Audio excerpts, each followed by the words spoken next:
The White House looks to flex its midterm messaging muscles, but first it has to work out what the polls say and sweat the talking points.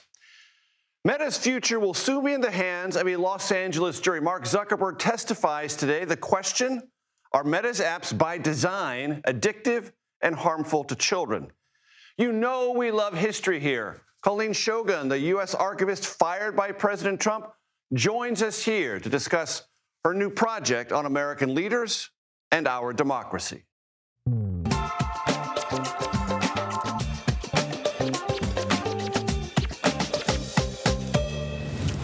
Hello, everyone. Hello. Let me try that again. Hello, everyone. I'm Major Garrett in Washington. Let me welcome you to the Takeout. Wow, I'm really off to a bad start today. I hope I get it together here.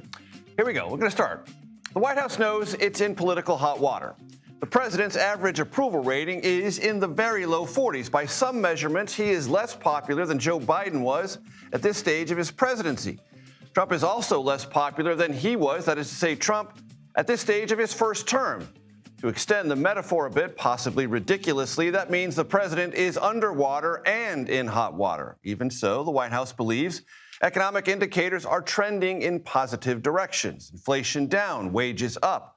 Gross domestic product and stock valuations also up. Billions in new domestic and foreign investment. The only nagging and lagging statistic, jobs. Last year, the economy added, on average, 15,000 jobs per month, something approximating what Goldman Sachs warned about in a much-discussed analysis released last fall, a coming era of jobless economic growth. Last night, the president's top pollster and chief of staff convened a cram session at the White House. A slide deck of key issues and talking points were presented to cabinet secretaries and interested parties. Ed O'Keefe will have many other rich details on this political version of a panic room in just a moment. One part of the economy, the tech sector, gets our interest because it churns as profitably as ever, seemingly, some would say, heedless of consequence. Meta, for example, generated revenue of $201 billion last year and a gross profit of $165 billion.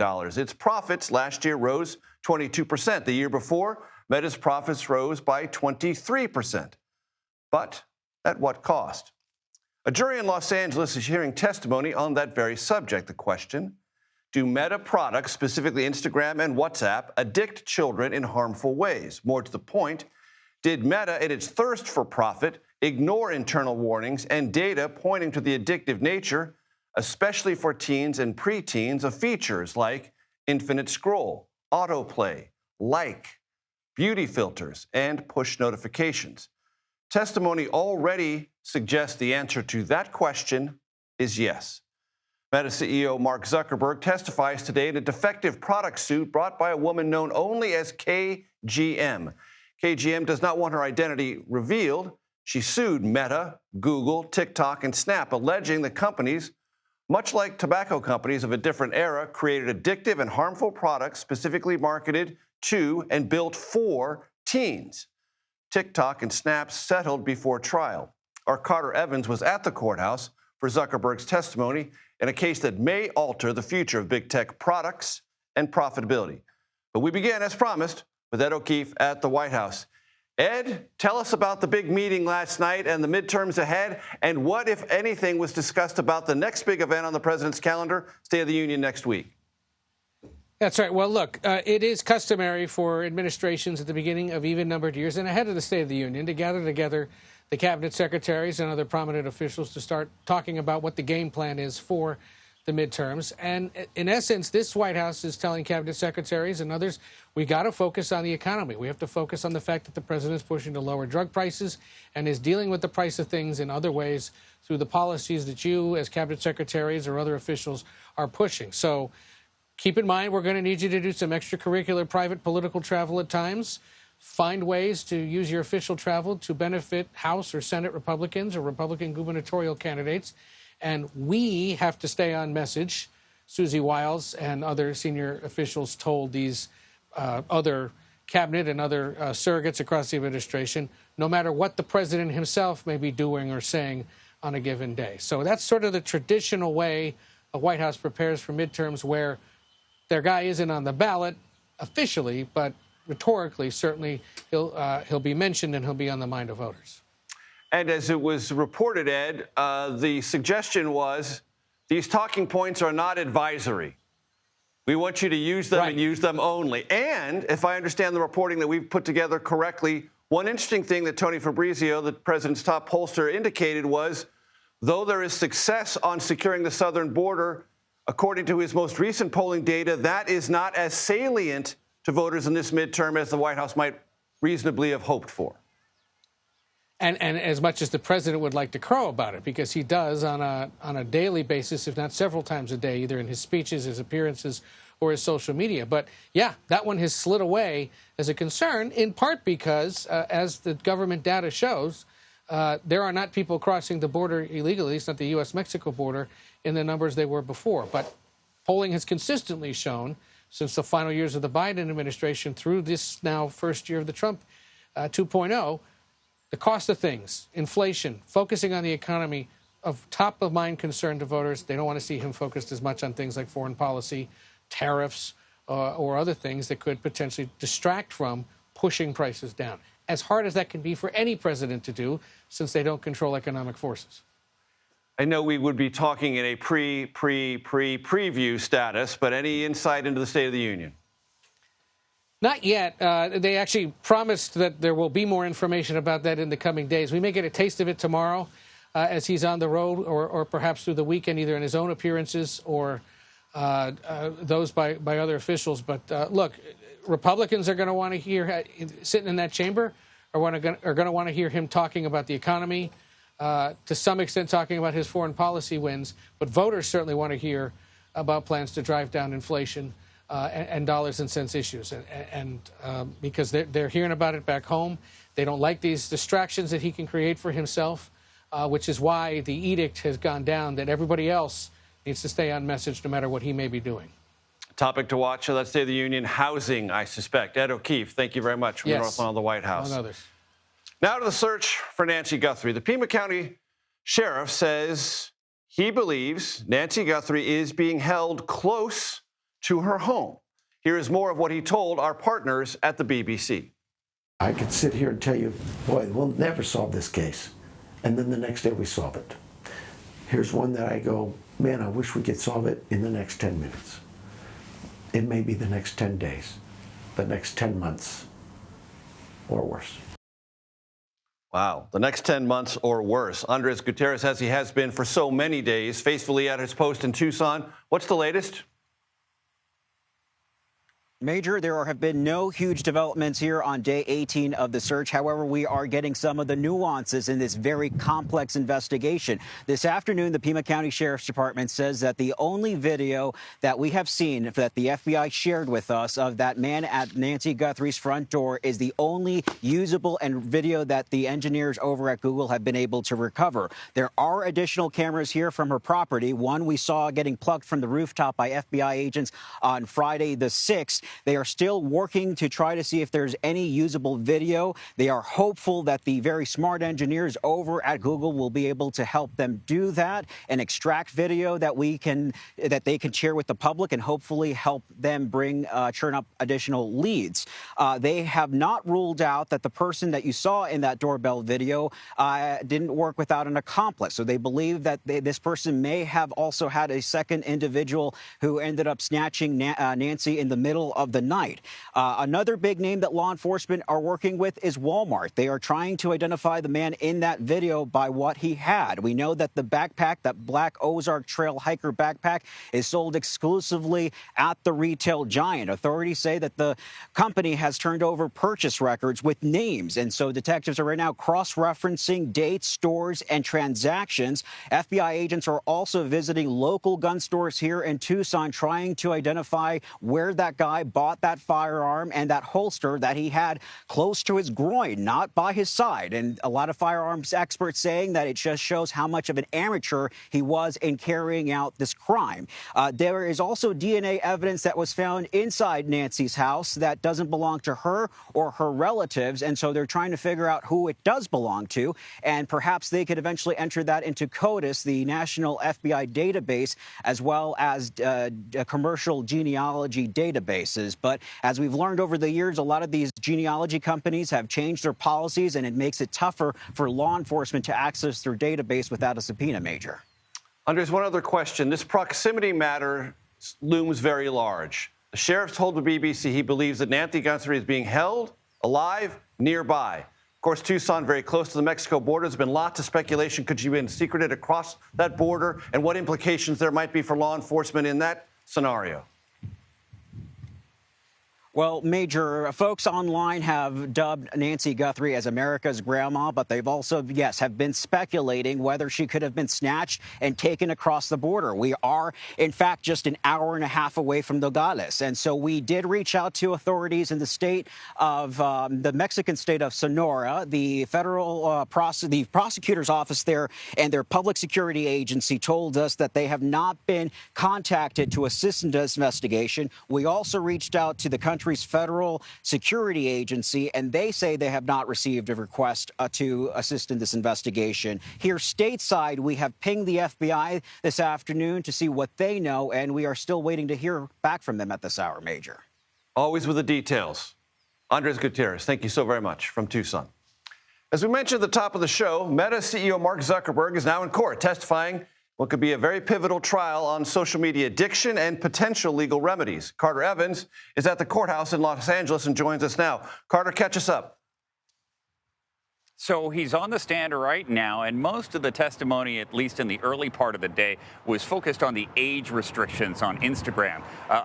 People 13 years and younger are not supposed to be on the site. It's there in the terms and conditions, which no one probably reads. And it's well known that a lot of people younger than 13 are on the site. And I think what the plaintiff's attorneys are trying to prove here is that not only did Meta know that younger teenagers and younger children are on Instagram, but that they're actually tailoring some of its features for them to appeal to them. Now, on the stand, Mark Zuckerberg denied that today. He said that their previous goal used to be total time spent on the screen. And there was actually an internal presentation that was presented as evidence. And this, the summary was big bets for 2017. And one of them was under 13.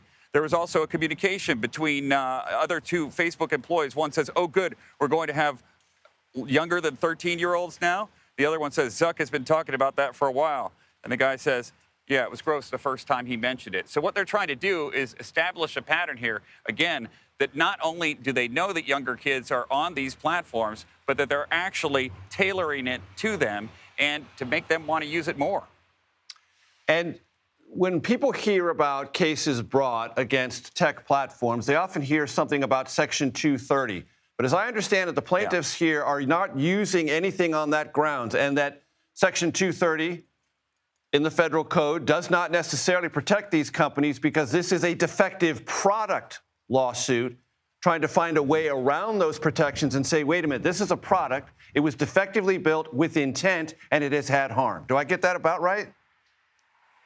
You got that right. You're talking about the Communications Decency Act of 1996, and Section 230 essentially says that these media platforms cannot be held responsible for what someone else posts on their site.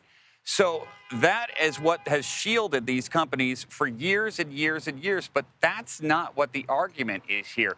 The argument is that the way that these platforms are designed, the underlying algorithms and the way that they work with users is that it's designed to be addictive, and specifically designed to be addictive to teens, even though Meta, Facebook's parent company, is aware that sometimes being active on these social media apps for long periods of time can be addictive in nature and harmful to their mental well-being.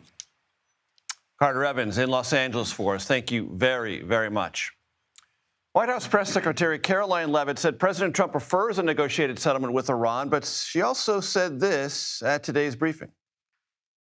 There's many reasons and arguments that one could make for a strike against Iran. The president had a very successful operation as commander-in-chief with Operation Midnight Hammer, as you know, as you just said, totally obliterated Iran's nuclear facilities. The president has always been very clear, though, with respect to Iran or any country around the world, diplomacy is always his first option, and Iran would be very wise to make a deal. Charlie Daggett is with me here now, our national security expert and reporter. I'm so glad to have you here. James Laporta, one of our colleagues, has just sent in an email, which I will summarize to you because it was just summarized in my ear. Okay. That senior military advisors, the president have told him that the military is ready for a strike, could be as ready as early as Saturday, but the timeline has not been decided upon and could very well stretch far into the future. Right. That is probably consistent with what you know. It's consistent with what the Pentagon does, plans, makes preparations when the president is indicating he wants to have live options. Walk us through where this feels like it's heading. Major, that's exactly right. And that jives exactly with the information that I'm getting as well. You know, they're preparing for every contingency, U.S. officials tell me. What does that look like? It could be a strike package, limited strike package, air strikes. Then they have to be concerned at retaliation. This is why we've seen this massive military buildup there. And I don't want to bang the drums of war, but I have to underline what we're talking about. So you have the Lincoln the Lincoln aircraft carrier that's been there for a few weeks already in place. 10 destroyers or cruisers. These are guided missile cruisers, again, already in place in the region.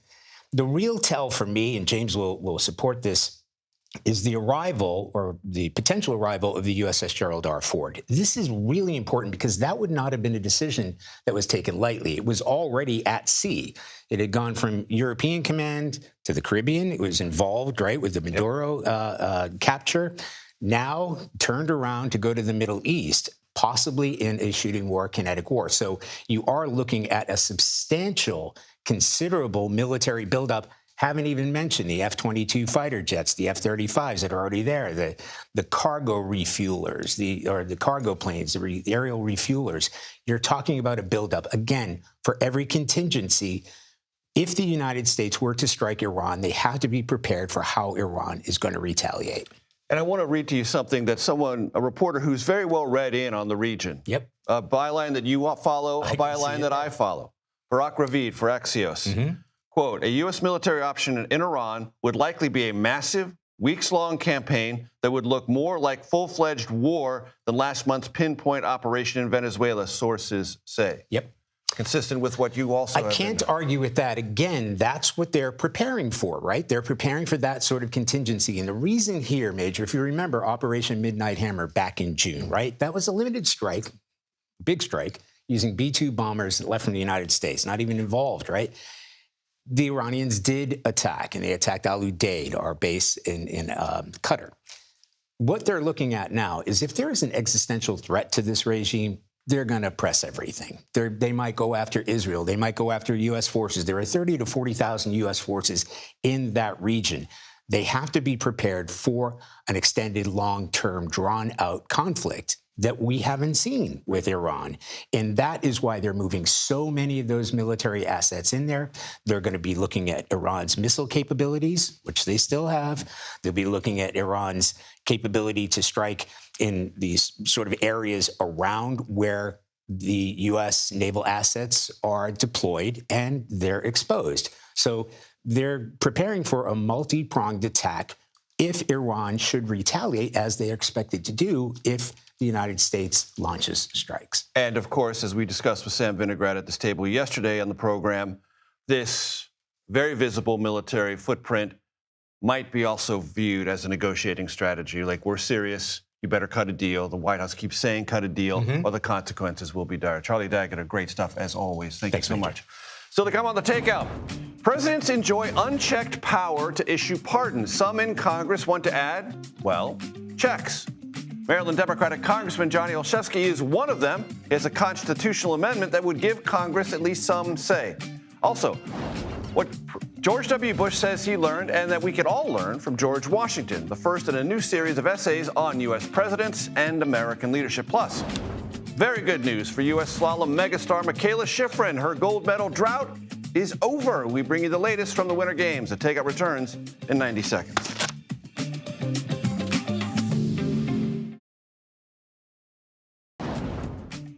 Welcome back to the Takeout. Presidential pardons cannot be reviewed or rescinded. They are final. Now, they also generate conversation, and that sometimes means those pardons are perceived as merciful, overdue. Sometimes they're perceived as political and aggravating.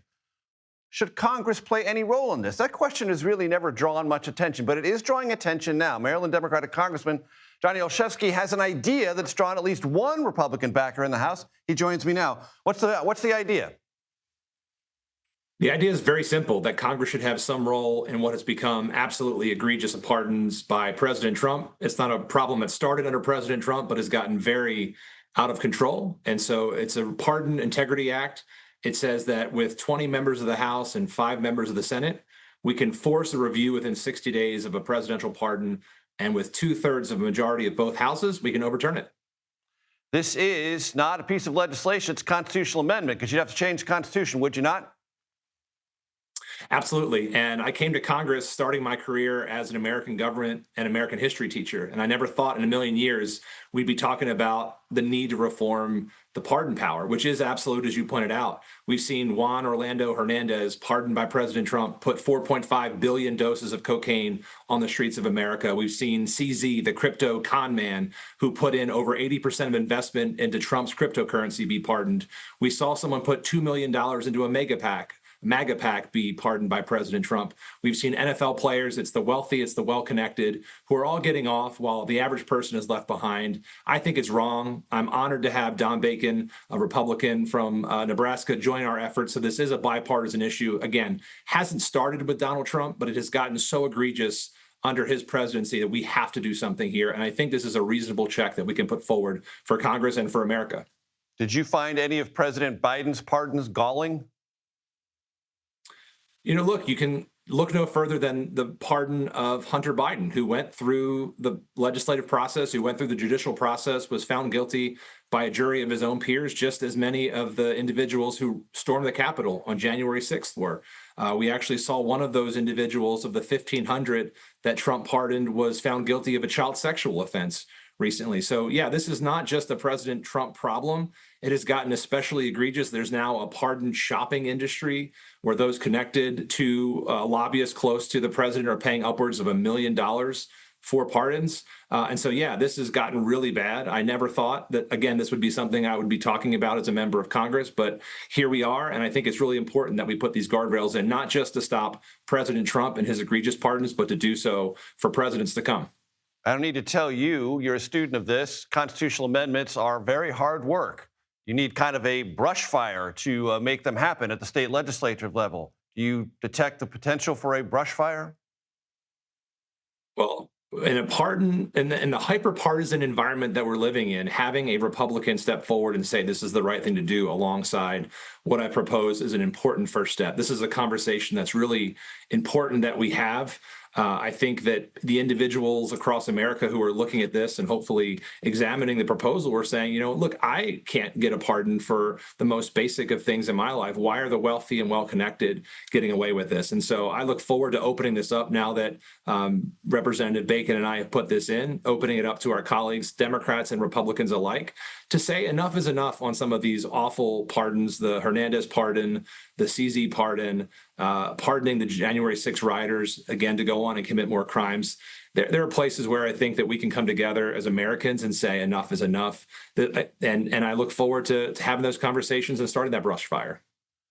Putting forward a counter argument, could it not be said what we need is better presidents, not a better process? Just trust that.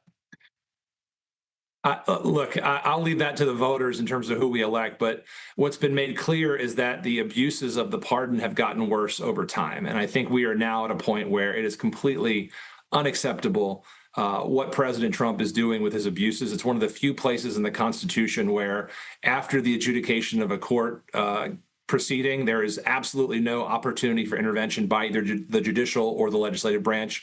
We have checks and balances in almost every other part of our Constitution, of our system of governance. And that's part of why the framers said we can amend the Constitution when things go wrong and we're not addressing the moral character that we'd like to see from our leaders, that we have a chance to change that and have our other elected officials step in and do something. That's what we're trying to do here. One other topic. We have a very partial government shutdown dealing with DHS funding. Most Americans are not noticing it because 95% of DHS employees, as you well know, are essential, meaning they're working and soon will be working without a paycheck. When does this end? How does it end? Well, what I can tell you is if Republicans in Congress would join Democrats, who I think are asking for very reasonable reforms as it relates to ICE's lawless and unconstitutional activities, we could end the shutdown tomorrow. Before I came to Congress, I led a large local government, which included almost 2,000 sworn officers who do incredible work day in and day out. But we had a lot of the reforms. It was common practice. It was best practice. Body cameras, de-escalation, not conducting law enforcement activities in safe spaces like schools and churches. And so I don't think that anything that's being asked for is out of the ordinary. In fact, it's best practice in law enforcement. And so I'd hope that my Republican colleagues can join us in demanding that we support these reforms that Americans overwhelmingly support. If we can put some check on ICE and their out-of-control behavior, put some sort of common sense guardrails in place, we can get this government completely reopened. I was proud to support a lot of those individual pieces of legislation that were passed in a bipartisan way that added back some of the guardrails and funding that were taken away by President Trump. Again, this is a place where we have to come together to stop the out-of-control activities of ICE, but also get back to funding our government so that our hardworking employees know that they're going to have their paychecks coming so they can support their families. Friends call him Johnny O. Here we call him Congressman Johnny Olszewski. I appreciate the time, Congressman. Thanks very much. Always a pleasure. Thanks. Maryland Democrats are split on an effort to redraw the state's congressional maps. Our reporter panel will discuss House Minority Leader Hakeem Jeffries' push for a new map in Maryland and whether nationwide redistricting efforts are, when it's all said and done, going to prove to be a waste of time for both parties. You're watching The Takeout.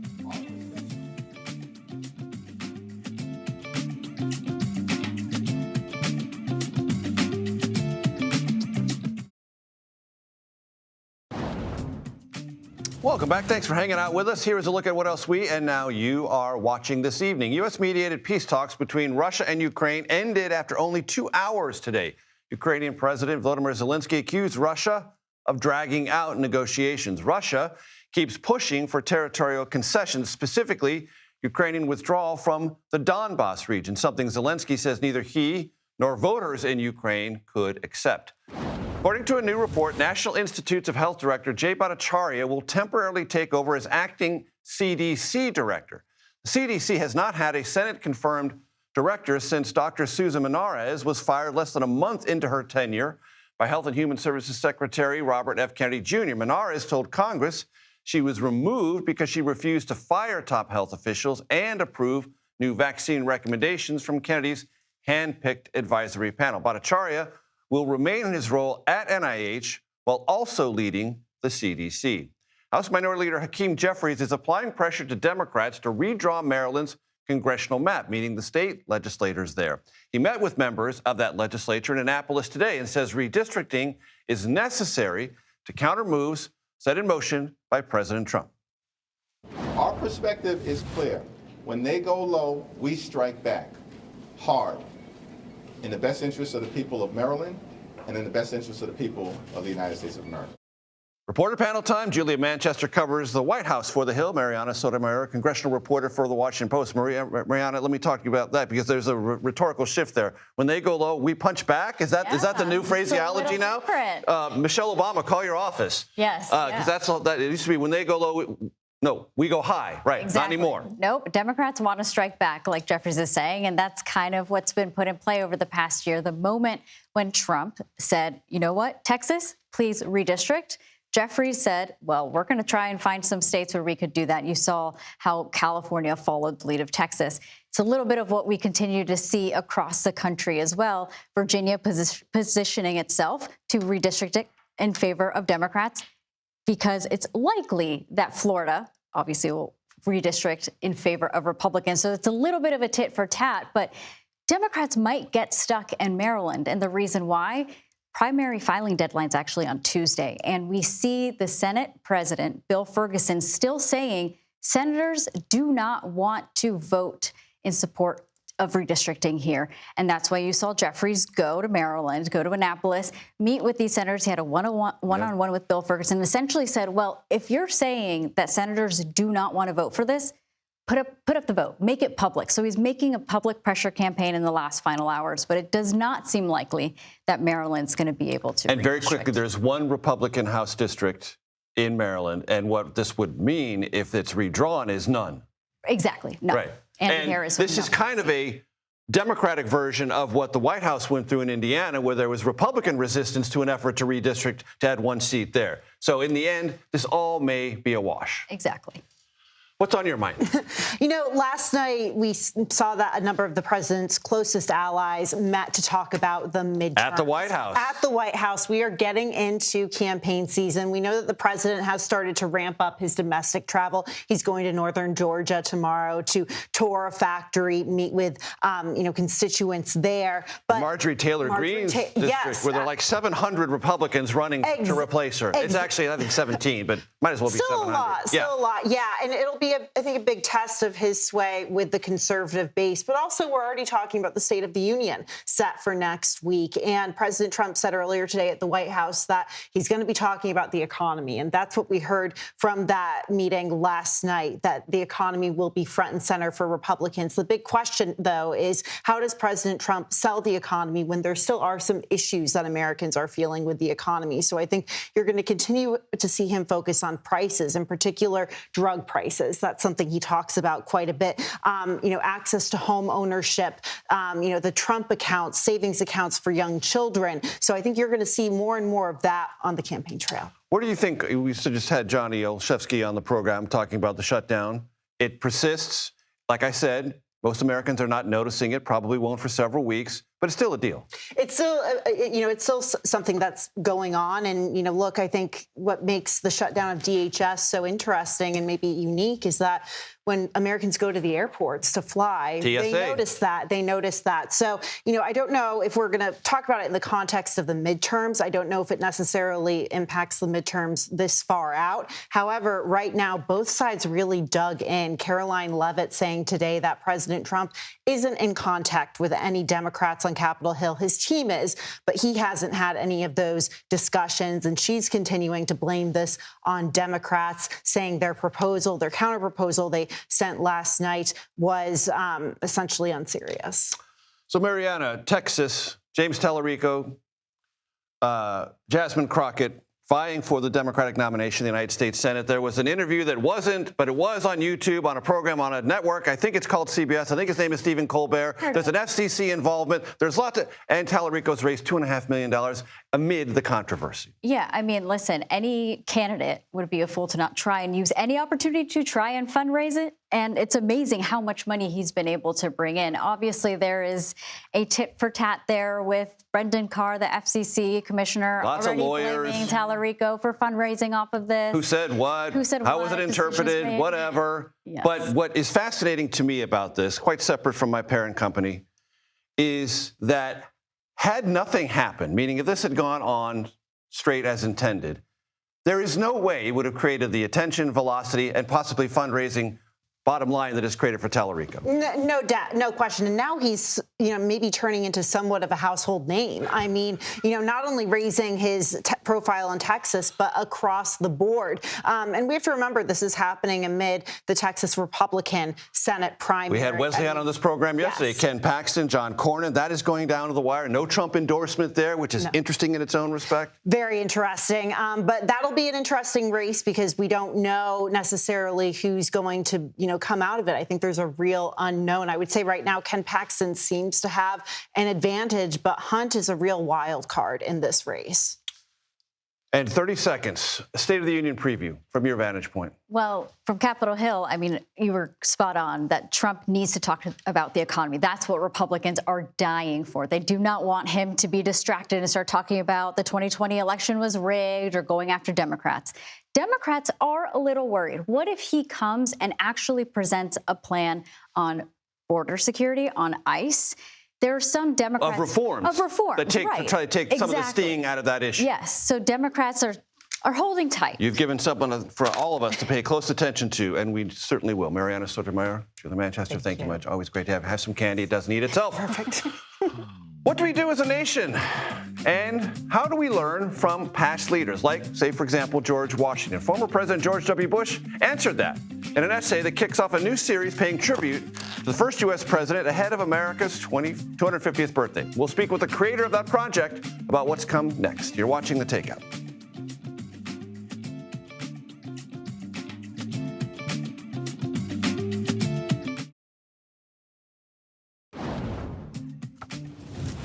Welcome back to Takeout. Welcome to the Conversation Corner. Always happy to be here. You know I love hanging out here. New series of essays, former presidents, politicians, and historians are honoring past presidents and select first ladies to celebrate the upcoming 250th anniversary of the United States. On Monday, former President George W. Bush wrote about another George, our nation's first president. Interestingly, the only president to seek election and re-election without a party identification. Name, of course, George Washington. Colleen Shogun started the series, dubbed In Pursuit, joins us now. I'm so glad to have you here. She was the first woman to serve as the National Archivist. Well, that was until President Trump fired her unceremoniously and without explanation last year, which was quite technically a violation of the law. Colleen, it's great to have you here. Thanks for joining us. Well, thank you for having me. You've moved on beyond that, but do you want to say anything about that experience in your life? I think you summarized it pretty correctly, but, you know, it was disappointing. But I think the really main thing for me was, what was I going to do after this? And we knew that we had the nation's 250th anniversary that was, you know, barreling down towards us. And I got a phone call from the organization More Perfect, which is a bipartisan alliance of presidential sites and presidential foundations across the country and civic organizations. And they told me about this project, gave me a brief overview of it. And, you know, I'm a presidential scholar. That's what I did as a political scientist. And so I was very excited about it. And after a few conversations, I said, sign me up. And I got back into the game. What can people expect from this series, In Pursuit? Well, we're going to be delivering short essays every week. We started this week, and we'll go all the way through December on presidents and first ladies. And what we're trying to do is figure out what are the most important, relevant lessons we can learn from our nation's past that are important to us today about democracy, about character, about leadership. And about mistakes and how we learn from mistakes. We are not a mistake-free country. We've done and achieved many great things. I say that all the time. But we've also made mistakes. Yes. And as anyone who has made mistake in a public arena will tell you, you learn more from those sometimes than the successes. I think we're going to learn as much and maybe more from the essays, but from our presidents that we might consider to be more of a failure or those that struggled. You know, I am always amazed when I look back at the history of Herbert Hoover, who approached the presidency probably with the best skill set of anyone to approach that job in the history of the American presidency. And yet he was overwhelmed by the task, literally overwhelmed by it. He wrote about it quite poignantly. That's also instructive to me, it seems. Yes, George Nash is writing the essay on Hoover. And the important thing about Hoover, I think, not unlike me, is not just how, you know, the presidency maybe not the best fit for him, but afterwards he also has a great second act, William Howard Taft, written by Chief Justice Roberts. The presidency was not the best place for Taft. Actually, his wife was the one that wanted him to be president. But then after he leaves the presidency, he becomes the Chief Justice of the United States and builds the entire infrastructure of the federal judiciary and actually literally builds the Supreme Court building. And what a great story, how inspiring that sometimes the position that you think that is going to be the culmination of your career, it turns out it's the next thing that actually is the most important. Do you interact with the folks who are writing the essays? Is that part of the fun? Oh, yes, absolutely. Yes, that's part of the fun. I, you know, field a lot of questions, but I don't tell people what to write. Absolutely. That's up to them. They come up with the interpretations and the lessons they want to feature. So you're not part of an editorial board that rewrites them or redrafts them or send them back with notes? Well, we do have editors, and I do work with the editors, but we try to make sure that we're certain that their voice is coming out in it. We're not changing lessons or changing interpretations. We're just making sure that it's the best presentation possible. And how is this gauged with the mindset of those Americans most either in need of this or possibly in silent ways hungry for it, America's youth? Oh, yes, absolutely. I think we have a civics problem in the United States today. You know, the statistics are not very good. We know that, you know, less than a quarter of eighth graders are proficient in civics, and unfortunately, even fewer are proficient in American history. So we have these essays that are going to be going out, and they're you know, available for anybody to read, but we're also working with top civics organizations like the Bill of Rights Institute, iCivics, and C-SPAN in order to provide teacher lessons and short videos that kids can consume so they can learn about our nation's history alongside us. And very quickly, to stay away from the volatile present, no essays on Joe Biden or Donald Trump. No, and that's because really, as you know, as a political scientist working alongside with historians, we need a little bit of time to be able to put those presidencies in perspective. Yeah. And so that's not appropriate, I think, for at this moment in time. We all need some time. Colleen Shogun, thank you for your time. Thank you. Very great to have you here. Next, we head to Milan. Milano, they say in Italy, to check on the Winter Olympics. CBS's Kelly O'Grady is there to spotlight today's performances from Team USA. We've got some good news about the hockey team, the men's hockey team. We'll bring it to you when we come back. Welcome back. Same conversation, corner, different seat. Big day for U.S. men's hockey. Minutes ago, defeated Sweden in overtime, no less, to advance to the semifinals. Kelly O'Grady in Milan covering the Winter Games for us joins us now. So, Kelly, I'm just going to toss this to you and let you run with it. So, U.S. men's hockey, Michaela Shiffrin and Ilya Malinin. Run. Okay, let's start with men's hockey, Major. We were in the arena and we left, and it was 1-0 USA. We were rushing to get to you to do this hit. Sweden scores. My producer and I are freaking out in the car, but the U.S. men pulled it out in sudden death overtime. And by the way, this is the first time they have beaten Sweden in the Olympic Games since 1960. So we were going against history tonight. They are advancing to the semifinals. Those gold hopes are still alive. So that was a really exciting moment. Michaela Shiffrin, you also mentioned, she scored a gold in her final race of these games. She already had a pretty disappointing games in Milan. She was coming off a Beijing Games where it left so many more questions than answers about her future in the sport. But she beat the competition by a second and a half. It was incredible. Before she got on that podium, she just sort of bent down, felt the snow, kissed the medal, and was visibly emotional. And I think everyone watching, this was the moment that we wanted to see, right? We have wanted to see these American superstars throw down those runs, those performances. Now, you also mentioned quad god Ilya Malinin. He, of course, one of the folks that did not throw down one of those major performances. I actually got to speak to him today about what was going through his mind, how he feels about that disappointing performance. Let me play a clip for you.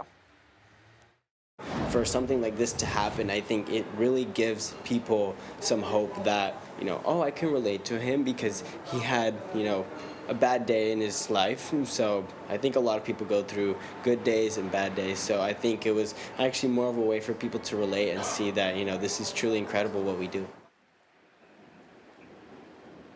You heard it there, the quad god admitting that he's human and that, we all have those bad days. And talking to him, it was such a fresh breath of perspective, someone going through something so traumatic, but already looking towards that next competition, Major. And he said to me, look, you learn so much more in failure than in winning. I could tell he is going to be back stronger than ever, Major. So we have about 30 seconds left. You did a brilliant job, Kelly. So I'm just going to have to hold it here because if I toss it back to you, there's a 3-second delay on my end, 3-second delay on your end. So what I'm going to do is tap dance my way through the last 20 seconds of the show. Kelly O'Grady in Milan. Milano, as they say in Italy. Thank you so very much. We'll see you later on this week. How much more time do I have, control room? Let me know.